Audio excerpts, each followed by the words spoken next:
एक समय की बात है। महात्मा बुद्ध अपने शिष्यों को लेकर यात्रा पर निकले हुए थे। चलते चलते सुबह से शाम होने को आ चुकी थी। बुद्ध को लगने लगा था कि अब हमारे शिष्य अधिक थक चुके हैं। उन्होंने शिष्यों को आदेश दिया कि किसी सुरक्षित स्थान पर रुकने का बंदोबस्त किया जाए। कुछ समय बाद एक शिष्य ने महात्मा बुद्ध के पास आकर पूछा, गुरुदेव, क्या विद्या किसी से बलपूर्वक प्राप्त की जा सकती है? बुद्ध ने कहा, कदापि नहीं। विद्या केवल समर्पण और सेवा भाव के माध्यम से प्राप्त की जा सकती है। और आसानी से समझने के लिए चलो तुम्हें एक बलशाली राजा की कहानी सुनाता हूँ।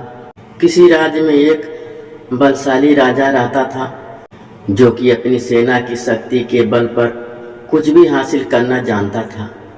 उसी राज्य में एक साधु घास फूस की झोपड़ी बनाकर रहता था। साधु ज्ञानवान था। उसके पास एक ऐसी विद्या थी जो कि पीतल को सोना बना देता था। वह इस विद्या का उपयोग गरीब दीन दुखियों के भले के लिए करता था। एक बार उसकी झोपड़ी में एक गरीब ब्राह्मण आया। वह साधु से कहने लगा, महाराज, मुझे अपनी बेटी की शादी करनी है, लेकिन मेरे घर में एक फूटी कौड़ी तक नहीं है। कृपया मुझे कोई मार्ग बताएं। साधु ने ब्राह्मण से कुछ सवाल जवाब करके पता लगा लिया कि ब्राह्मण सच में बहुत गरीब है। उसके पास कुछ भी नहीं है। साधु ने अपनी विद्या से एक पीतल के बर्तन को सोने का बना दिया और उस बर्तन को ब्राह्मण को देते हुए कहा, तुम इस बर्तन को बेचकर अपनी बेटी की शादी कर लो। ब्राह्मण बर्तन को लेकर सुनार की दुकान पर गया। उसने उस बर्तन को दिखाते हुए बेचने की बात कही। सुनार समझ गया कि हो न हो यह बर्तन राजा के घर से चोरी किया हुआ है। सुनार उस ब्राह्मण को पकड़कर राजा के पास ले गया। राजा ने पूछा, क्या बात है?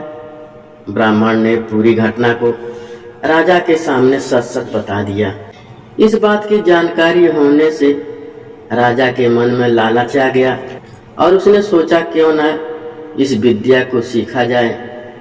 इसीलिए उसने साधु को बुलवाने के लिए सिपाहियों को भेजा।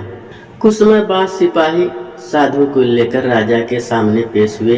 राजा ने कहा, तुम्हारे पास एक ऐसी विद्या है जो कि पीतल को सोना बना देती है। साधु ने जवाब दिया, जी हाँ। राजा ने कहा, उस विद्या को मुझे भी सिखा दो। साधु ने कहा, संभव, मैं ऐसा नहीं कर सकता। राजा ने गुस्से से भरे स्वर में कहा, साधु, तुम मुझे जानते नहीं हो, मैं कौन हूँ? साधु ने निर्भीकता के साथ जवाब दिया, राजन, मैं आपको बहुत अच्छी तरह से जानता हूँ। राजा और गुस्से से भर गया। उसने कहा, मैं तुम्हें 15 दिन का समय देता हूँ। अगर तुमने यह विद्या मुझे नहीं सिखाई तो मैं तुम्हें फांसी पर चढ़वा दूंगा। साधु अपनी कुटिया को चला जाता है। प्रतिदिन शाम को राजा का सिपाही साधु से पूछने के लिए आता है कि वह राजा को विद्या सिखाने के लिए तैयार है, लेकिन साधु का जवाब सिर्फ ना ही रहता था। धीरे धीरे समय अधिक निकल चुका था। अब सिर्फ एक सप्ताह बचे हुए थे। राजा को लगने लगा कि साधु को डराने धमकाने से बात नहीं बनेगी। राजा भेष बदलकर साधु की कुटिया में गया और उसने साधु की सेवा करना शुरू कर दिया। साधु राजा की सेवा देख बहुत ज्यादा प्रसन्न हुआ।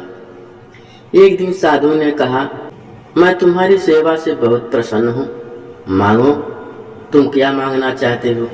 राजा ने कहा, मुझे आपकी पीतल से सोने बनाने की विद्या सीखनी है। साधु राजा को यह विद्या सिखाते हुए कहता है, इस विद्या का उपयोग गरीब दीन दुखियों की सहायता के लिए ही करना। राजा अपने महल आ गया। 15 दिन पूरे होने के बाद राजा ने अपने सैनिक को आदेश दिया कि वह बलपूर्वक साधु को पकड़कर ले आए। राजा ने साधु से एक बार फिर से वही प्रश्न पूछा, क्या तुम मुझे पीतल से सोने बनाने की विद्या सिखाने के लिए राजी हो? साधु ने तुरंत नहीं कहा। राजा ने फिर से कहा, तो तुम फांसी पर चढ़ने के लिए तैयार हो जाओ। साधु ने कहा, मैं तैयार हूँ। राजा ने हंसते हुए कहा, मूर्ख साधु, जिस विद्या पर तुम्हें इतना ज्यादा नाज है उसे मैं जानता हूँ। राजा ने साधु के सामने पीतल के बर्तन को सोना बना दिया। साधु ने राजा से कहा, तुमने यह विद्या जरूर किसी के शरण में जाकर उसकी सेवा करके सीखी होगी, ना कि डरा धमका कर, क्योंकि विद्या को सीखने के लिए हमें विनम्र होना पड़ता है। अगर कोई चाहे कि विद्या को हम बलपूर्वक सीख लें तो ऐसा संभव नहीं होता है।